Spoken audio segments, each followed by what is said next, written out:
வணக்கம். இன்று அவா அறுத்தல் அதிகாரத்தின் 4வது குறளை நாம் பார்க்கலாம். ஆசை என்பது நமக்கு எப்பயுமே தொடர்ந்து இருக்கும், நம்மை விட்டு நீங்காது. ஏன்னா இது மனித இயல்பு. சின்ன பொருளாக இருக்கட்டும், பெரிய பொருளாக இருக்கட்டும், இல்லை பெரிய விஷயங்களாகட்டும், நாம் நமக்குன்னு சில விஷயங்கள் வேணும்னு நினைக்கிறோம் இல்லையா, அதுதான் ஆசை. அந்த ஆசையை நீ விட்டுடுன்னு சொன்னால் முடியாது. ஏன்னா நம்மளுடைய குறிக்கோள் வேறு இல்லையா. உலகத்தில் நம்ம பிறந்துட்டோம், அதுக்கு தகுந்த மாதிரி நம்முடைய வாழ்க்கையை நடத்த வேண்டும். அப்போ அதுக்கு தகுந்த பொருள் ஈட்டுதலோ அல்லது குழந்தைங்களை படிக்க வைக்கிறதோ இல்லை வேறு ஏதாவது விஷயங்களோ எல்லாமே நாம் தான் நடத்தி ஆகணும். அப்படிங்கும்பொழுது நமக்கு கண்டிப்பாக என்ன இருக்கும், அந்த நம்முடைய விருப்பத்தை குறித்த ஒரு ஆசை இருக்கும். அந்த ஆசை போயிடுச்சுன்னு சொன்னால் நாமெல்லாம் துறவியாக போயிட்டு அப்புறம் குடும்பத்தில் இருக்கிறவங்க மற்றவர்கள் பாதிக்கப்படுவார்கள் இல்லையா. அப்போது இந்த தூய்மையான அவா அறுத்தல்னா என்ன, அதை மட்டும் சொல்லுங்கள். அப்படின்னா வாய்மை, உண்மை பேசணும், உண்மையாக நடந்துக்கணும். அப்படி இருந்தால் அதுதான் என்ன, தூய்மை.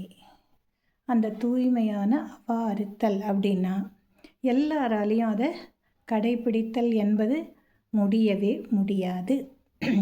அவா அறுத்து விட்டால், அந்த வாய்மையை நாம் பெற்றுவிட்டால் நமக்கு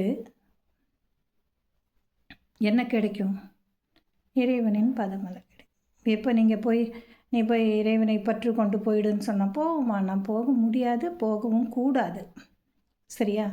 ஆனால் வாய்மை என்ற விஷயத்தை நம்மால் கடைபிடிக்க முடியும். அது எல்லாமே ஸ்டெப் வைஸ் தான், ஒன்று ஒன்றா தான் வருமே தவிர ஒட்டு மொத்தமாக திடீர்னு நீ போய் உட்காந்துக்கோ எல்லா ஆசையும் அறுத்து போட்டுருன்னா யாருக்கும் முடியாது. படிப்படியாக நிகழும். அப்போது தூய்மையான நிலை, அதாவது அவா அறுத்தல்ங்கிறது என்ன அப்படின்னாக்கா வாய்மை ஆகும். இந்த வாய்மை என்ற அந்த ஒரு கொள்கையை நாம் விரும்பும் பொழுது நம்மை விட்டு ஆசைகள் தானாகவே நீங்கிவிடும். இதுதான் இந்த குறள் சொல்லக்கூடிய பொருள். இப்போ குறளுக்கு நாம் போகலாம். தூய்மை என்பது அவாயின்மை, தூய்மை என்பது அவாயின்மை, மற்றது வாய்மை வேண்ட வரும், மற்றது வாய்மை வேண்ட வரும்.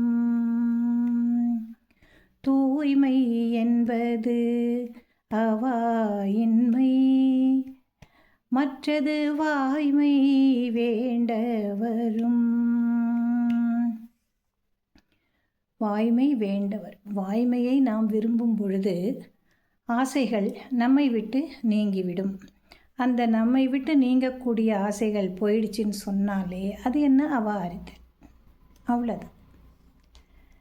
நன்றி.